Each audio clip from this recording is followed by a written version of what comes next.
অনিতার রান্নাঘরে ঢুকে দেখে চারিদিকে জিনিসপত্র ছড়ানো ছিটানো অবস্থাতে পড়ে আছে। এমনকি মশলার কৌটোগুলো ফাঁকা অবস্থায় পড়ে থাকে।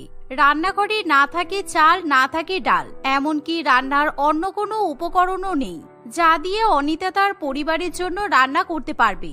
কারণ সেই রান্নাঘর ছিল 5 পরিবারের এক রান্নাঘর। অনিতা আজকে রান্নাঘরে আসতে দেরি করে বলে তার আগেই 4 পরিবার এসে রান্না করে সেখান থেকে চলে যায়। তাই আজকে রান্নাঘরের এরকম অবস্থা।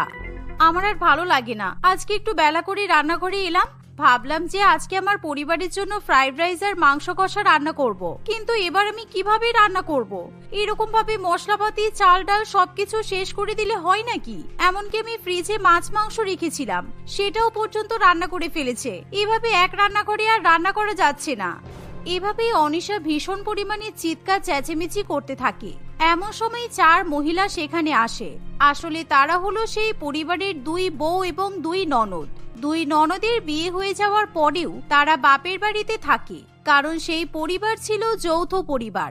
কিন্তু গোটা বাড়িতে একটা রান্নাঘর থাকায় নানান রকমের সমস্যা দেখা দেয়। তাছাড়া এই সমস্যা এখনো কতদিন চলবে সেই বিষয়ে কারোর কোনো ধারণা থাকে না।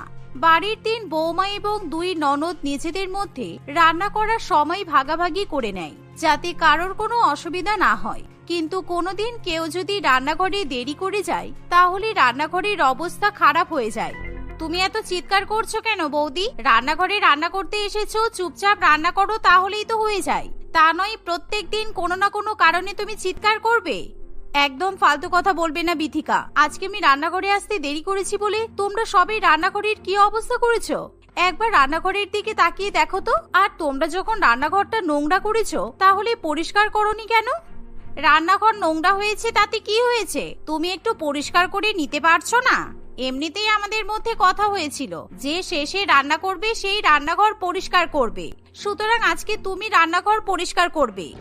বিথিকা এই কথা বললে অনিতার সঙ্গে তার ভীষণই ঝগড়া শুরু হয়ে যায়। কিছুক্ষণের মধ্যে বাকিরাও সেই ঝগড়ায় অংশগ্রহণ করে। কালকে আমার বর বাজার থেকে পাঁঠার মাংস নিয়ে এসেছিল, সেটাও ফ্রিজ থেকে উধাও হয়ে গেছে। এরকম 12 বাজারের রান্না করে মাংস চুরি হয়ে যাওয়া অবশ্য স্বাভাবিক। সুতরাং আমার মনে হচ্ছে এবার থেকে ফ্রিজে তালা মেরে রাখতে হবে। ফ্রিজে তালা মেরে রাখবে কেন? এই ফ্রিজটা কি তুমি তোমার বাপের বাড়ি থেকে নিয়ে এসেছো? এই ফ্রিজ আমাদের শাশুড়ি মা কিনেছে, আর আমাদের পুরো পরিবারের জন্য একটা ফ্রিজ বরাদ্দ।